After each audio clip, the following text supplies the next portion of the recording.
बोलो जयकारा। बोलो मेरे श्री गुरु महाराज की जय।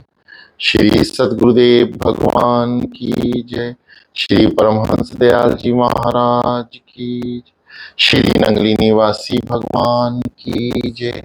श्री अद्वैतानंद सच्चिदानंद प्रकाश। आगे एक रोज इरशाद हुआ कि संसार और संसार के व्यवहार को तुच्छ कहा गया है। तुच्छ शब्द में बहुत से अर्थ हैं, जैसे शून्य, हल्का आदि। जिन लोगों ने आसार समझकर इसको करना रुचिकर नहीं समझा, वे तो विरक्त हो गए। परंतु राजा जनक, श्री व्यास जी आदि महापुरुषों ने इसको इतना हल्का समझा कि इनके करने में हानि ही नहीं, हानि ही क्या हो सकती है। उन्होंने विचारा कि यह मार्ग तड़का फड़ाते हो जाएगा। वे डटे रहे। परंतु ऐसी दृष्टि उन्हीं मनुष्य की हो सकती है जो बड़े पुरुषार्थी हों। ढीले ढाले मनुष्य तो इस तुच्छ संसारी व्यवहार के नीचे ऐसे दब जाते हैं कि हाथ पैर का हिलाना तो एक तरफ रहा, उनका तो श्वास ही उखड़ जाता है और अधीर हो जाते हैं। जब कोई मनुष्य किसी महात्मा के पास उपदेश लेने जाता था, वह पहले ये देख लेते थे कि यह मनुष्य पुरुषार्थी भी है या नहीं, और उससे कोई प्रकार की परीक्षा भी लेते थे और कठिन कठिन काम बतलाकर उसकी सहन शक्ति की परख करते थे कि ढीला ढाला तो था। उसकी शक्ति अनुसार पूजा पाठ बतला देते थे। जब देखते थे कि यह परम पुरुषार्थी है और बड़े से बड़ा काम करने के उपरांत भी और काम करने का साहस रखता है, इसी काम से मुंह नहीं मोड़ता और जिज्ञासा के और लक्षण भी हैं, उसको किसी विहंगम मार्ग का उपदेश नहीं दिया करते थे, जिसकी सहायता से वे शीघ्र ही अपने आदर्श को प्राप्त हो सके। वर्तमान समय में संसार को त्यागने वालों में अधिक संख्या पोलबाजों की है, जो संसार धंधों से घबराकर साधु बन जाते हैं। ऐसे मनुष्य से क्या साधना हो सकती है। वह जिस ढंग से अच्छा खाना पीना पहनना मिले, वैसे ही ढोंग रचकर मौज उड़ाते हैं और श्रद्धालु गृहस्थियों को ठग ठग कर अपना मतलब सीधा करते रहते हैं। जो दुनिया को नहीं साध सकते, उनके परमार्थ क्या साधेगा। आगे एक दिन ध्यान के विषय में प्रश्न आया कि स्थान के देवता का ध्यान ठीक है या गुरु का ध्यान।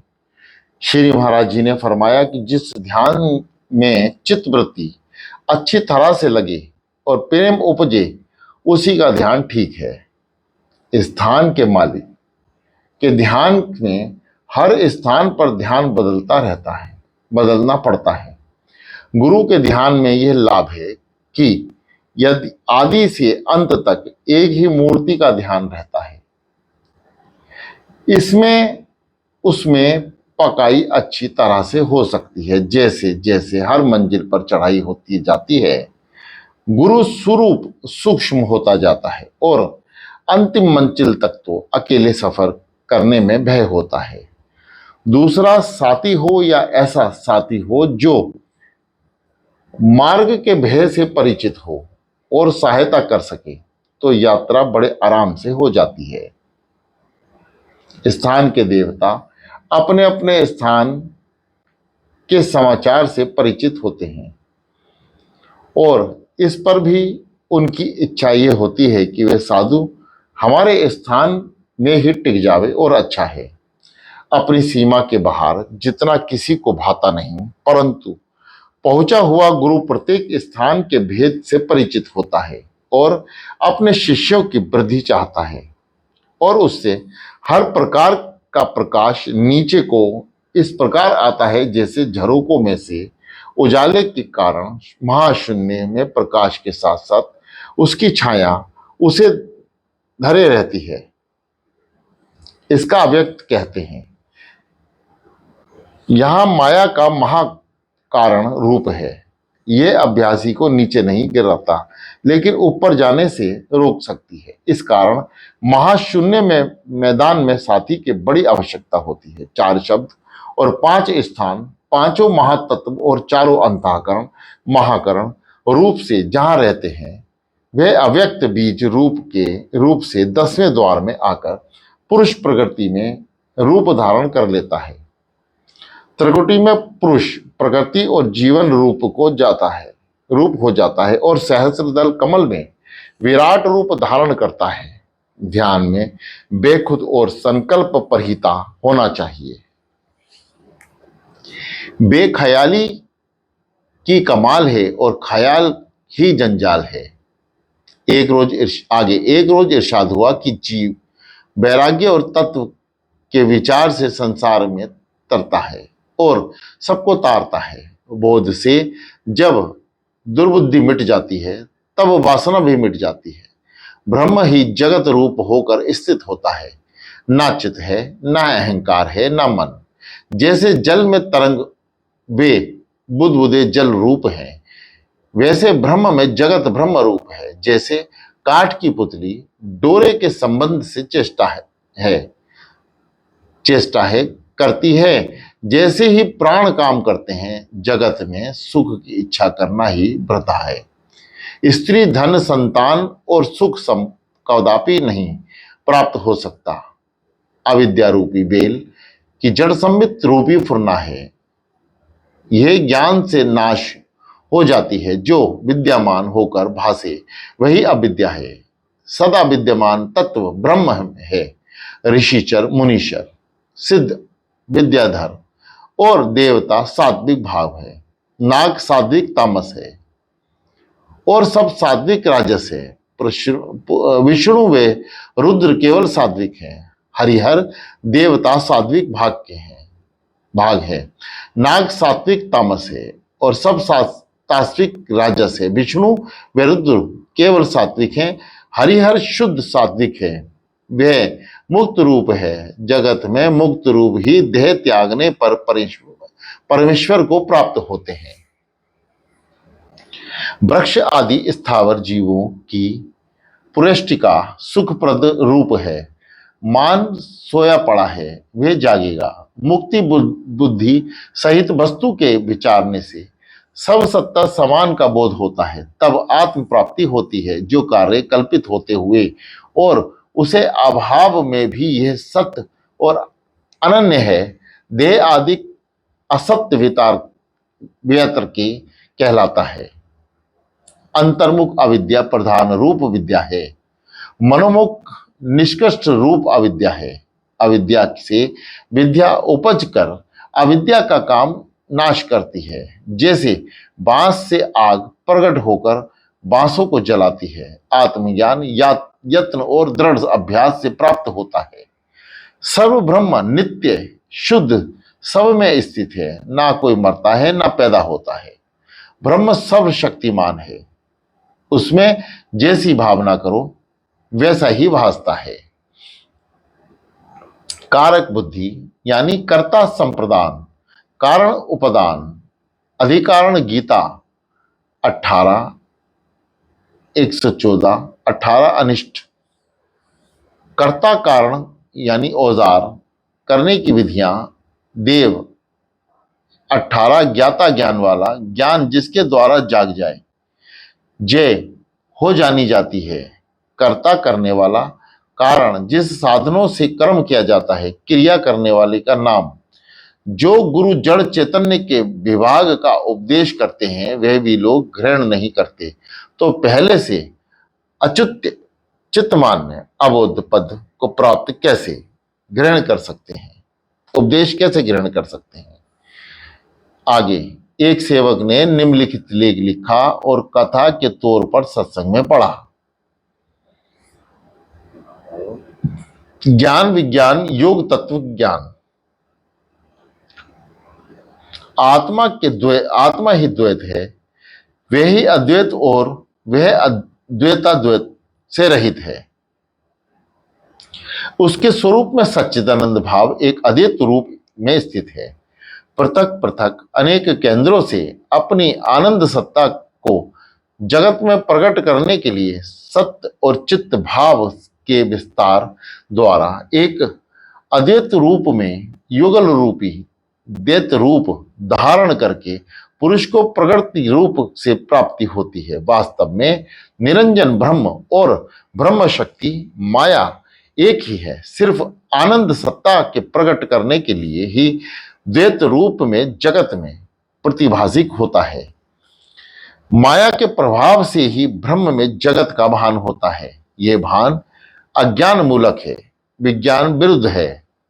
माया आनंद के विस्तार के लिए अद्वैत सच्चिदानंदमय सत्ता से दृष्टा और दृश्य रूपी दोनों सत्ता ब्रह्म रूप से बीज और माया रूप से क्षेत्र बनकर जगत प्रसाद होता है। विद्या बंधे जीवों को छुड़ाती है, लेकिन यह बंधन असक्त है। विधि पूर्वक विद्या रूप की उपासना से ही विमुक्ति भक्ति वे कैवल्य के अधिकारी हो जाते हैं। माया ही ब्रह्म ईश्वर की विराट रूपी त्रिविध भावों में दिखाई देती है। अधिभूत रूपी क्षर भाव है, कर्म ही उसका कारण है। प्रकृति के अनुकूल कर्म शुद्ध और जीव की इच्छा के अनुकूल कर्म अशुद्ध कहा जाता है और बंधन करता है। प्रकृति ही अधिवेद रूप धारण करके पुरुष बनाती है। वह अधिदेव रूप ही अधिज्ञा रूप प्राप्त होकर प्रत्येक जीव प्राण में कुटस्थ कहलाता है। फिर शरीर रूप से पुरुष देह और स्त्री देह धारण करके सृष्टि में पुरुष द्वारा और स्त्री का विस्तार होता है। लय के समय ये धारा में यथाक्रम स्त्री पुरुष में लय होती है। पुरुष कुटस्थ और कुटस्थ ईश्वर में लय होकर प्रकृति के को प्राप्त होता है। वह प्रकृति ही निर्गुण ब्रह्म और वह ईश्वरीय रूपी सगुण ब्रह्म है। जब योग युक्ति योग प्रकृति वे पुरुष के भेद को जानकर तत्वज्ञानी बन जाता है, तब उसको मोह रूपी समुद्र डुबा नहीं सकता, बल्कि तत्वज्ञानी शांति युक्त जीवन युक्त पदवी को प्राप्त कर लेता है। तब शुद्ध आत्मज्ञान को प्राप्त करता है। तत्वज्ञान ही आत्मज्ञान का कारण है। जिज्ञासु आर्त विद्यार्थी वे त्रिकोणात्मक भक्ति ब्रह्म के चिन्मन्य परम आनंदमय स्वरूप को ठीक नहीं जानकर उसको जगत का निमित्त कारण बताते हैं। ऐसी दृष्टि वाले अनन्य भक्त उद्धवष्ट लोग तक ही पहुंचते हैं। यहाँ प्रकृति के सद्गुण रूप के साथ स्वरूप्य समीप्य सलोक्य दशा को प्राप्त करके बहुत काल तक परमानंद सागर में निमज्जन करते हैं। उसके पश्चात देव दुर्लभ शक्ति धारण करके जगत कल्याणार्थ पूर्ण विभूतियों में मुक्त आनंद केंद्रों में जन्म लेते हैं। ज्ञानी भक्तों को पहले युगल रूप में दर्शन होता है, फिर प्रकृति का वह ब्रह्म का अलग अलग दर्शन करके निष्काम पराभक्ति प्राप्त करके तमन्यता प्राप्त करते हैं। ज्ञानी भक्त पहले प्रकृति में लय होकर अपना अस्तित्व छोड़कर आत्मतिक श्रृंगार से युक्त होकर परमानंद का अनुभव करते हैं और पराभक्ति परायण मुझको प्राप्त का चरम फल है। इसी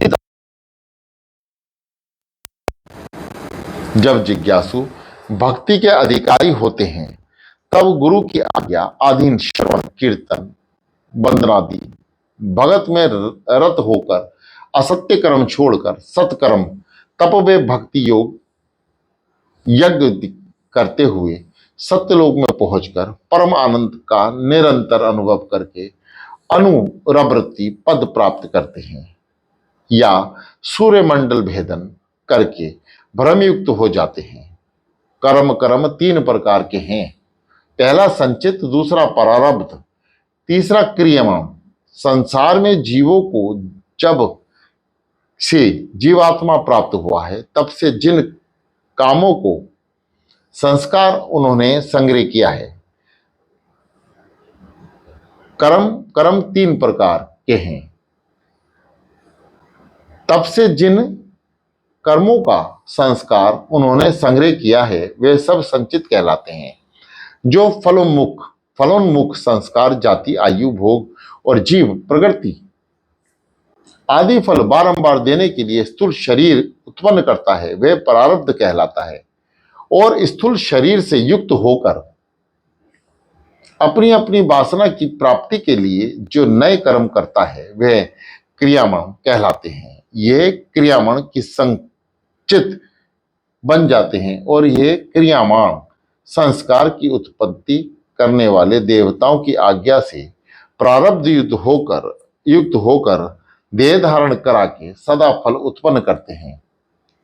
तत्व चिंतक योगी भी अदृष्ट संसार को दृष्ट संसार में और दृष्ट संसार को परिवर्तन करने प्रारब्ध कर्म की गति में ही परिवर्तन कर सकते हैं।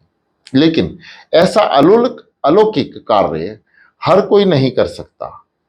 साधारण रीति से तीनों प्रकार के कर्मों का फल जीव को भोगना पड़ता है।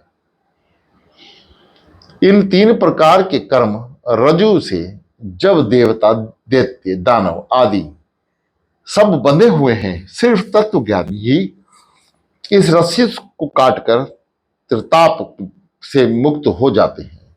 कर्म यज्ञ की अग्नि में क्रियामाण कार्य, उपासना यज्ञ की अग्नि में प्रारब्ध संस्कार परिशुद्ध होकर भक्त का त्रिपात दूर करके उसको परम आनंद पद देते हैं। और ज्ञान के अग्नि से संचित कर्म राशि भस्मीभूत हो जाती है। निष्काम कर्म युग से क्रियामाण कर्म क्षण होते हैं। तत्व ज्ञान से ब्रह्म संयुज्य प्राप्त करने से संचित कर्म समूह ज्ञानी को छोड़कर ब्रह्मांड प्रकृति का आश्रय करते हैं। ज्ञानी भक्त ब्रह्म में अनन्य भक्ति युक्त होकर परम आनंद समूह का आस्वादन करते हुए प्रारब्ध कर्म को क्षय कर लेता है और शरीर रहते हुए वृद्धि इंद्रियां, मन और वाणी से ज्ञान योग द्वारा ब्रह्म में लीन होकर मुक्ति पद प्राप्त कर लेते हैं। और ब्रह्म में सदाचार इस ज्ञान का पहला द्वार है। इससे शरीर पवित्र होकर सतोगुण में वृद्धि होती है। फिर विशेष धैर्य पालन से धूत कल्पच होकर अंतःकरण सात्व गुण माया होता है, तब तत्व ज्ञान का अधिकारी होता है। इस प्रकार क्रमशः होने पर आत्मा अपनी तरफ आकृष्ट करती है। तत्व ज्ञान प्राप्त करने के लिए प्रकृति के तत्व विचारणीय हैं। जिनके 24 अंग हैं, प्रकृति का तत्व विचार है क्षिति, आप, तेज, मारुत और आकाश। यह अपकृति सूक्ष्म भूत है। पंचीकरण से पंचीकृत स्थूल भूत बनते हैं। प्रकृति के त्रिगुणमयी स्वाभाविक परिणाम की सहायता से पंचभूतों द्वारा पंच कामेंद्रियां, पंच ज्ञानेंद्रियां प्रकट होती हैं। 5 स्थूल भूत, 5 सूक्ष्म भूत, 5 कामेंद्रियां, 5 ज्ञानेंद्रियां और 4 अंतःकरण, ये मिलकर 24 तत्व होते हैं। चित्त का मन से और अहंकार का बुद्ध से प्रारंभ संबंध है। प्रकृति के जो 2 और भेद विद्या और अविद्या है, उनमें अधीन रहकर संसार जल में फंसे रहते हैं। भक्तगण बुद्धि सेवित होकर विद्या की सहायता से अनेक ग्रंथियों से कर्म बंधन से अशक्त युक्त हो जाते हैं। जीव प्रसविनी अविद्या जब अपने प्रभाव से चिन्मन्य जड़ ग्रंथि उत्पन्न करती है, वही कारण शरीर कहलाता है। पंच स्थूल भूतों से शरीर बनता है, बाकी और सब तत्वों से सूक्ष्म शरीर बनता है। इन्हीं को पंचकोश कहते हैं। पंच स्थूल भूतों से अन्नमय कोश उत्पन्न होता है, इसी को स्थूल शरीर कहते हैं। मरते समय इसी का पतन होता है। पंच प्राण वे 5 कामेंद्रियां मिलकर प्राण में कोश बनता है। इसी के द्वारा सूक्ष्म लोक और मृत्यु लोक का संबंध स्थापित होता है।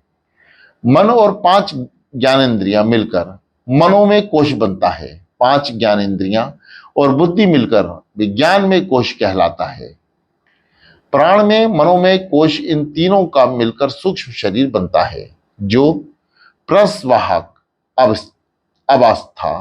अवस्था धारण करके सब लोकांतर में घूमने का अधिकार प्राप्त करता है। कारण शरीर, शरीरभूत अविद्या में स्थित मलिन सत्व आत्मस्वरूप का आज्ञान रूप प्रिय मोद और प्रमोद, इन भावों से युक्त आनंद में कोशवेद पार्गों के द्वारा कहा जाता है। निश्चय जीवों का यही कारण शरीर है, क्योंकि यह 24 तत्वों का कारण है।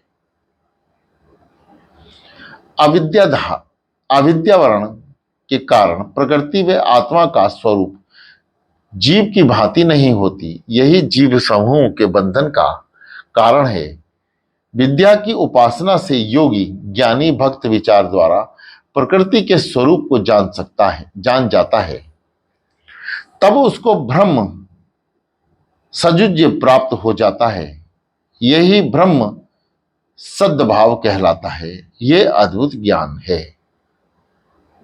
बोलो जयकारा, बोलो मेरे श्री गुरु महाराज की जय। श्री सद्गुरुदेव भगवान जी के प्रेमियों, आज श्री अद्वैतानंद सच्चिदानंद प्रकाश महाग्रंथ, जो श्री अद्वैतानंद महाराज जी, श्री परमहंस महाराज जी, हमारे आराध्य श्री नंगली निवासी भगवान जी के परम आराध्य श्री सद्गुरुदेव भगवान श्री दादा गुरु महाराज जी के विचारों का संग्रह है, सत्संग का संग्रह है। भक्तों द्वारा श्री दादा गुरु महाराज जी के मुखारबिंद से सुने सत्संग का संग्रह है। आज 1 से लेके 1067 पृष्ठ तक का संग्रह संपूर्ण विश्राम ले रहा है। सभी श्रद्धेय भक्त, श्रद्धालु बड़े ही प्रेम से श्री सद्गुरुदेव भगवान जी के इस महाग्रंथ के विश्राम के उपरांत श्री सद्गुरुदेव भगवान जी का भोग, हलवा प्रसाद श्री सद्गुरुदेव भगवान जी को अर्पण करें। बड़े ही श्रद्धा भाव से इस ग्रंथ, महाग्रंथ को समय समय पर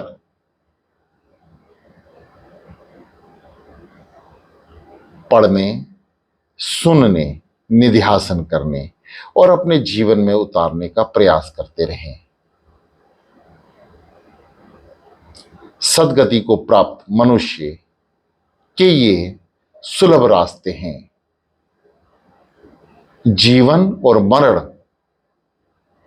से मुक्ति पाने का सहज रास्ता श्री सद्गुरुदेव भगवान जी के मुखारविंद से निकली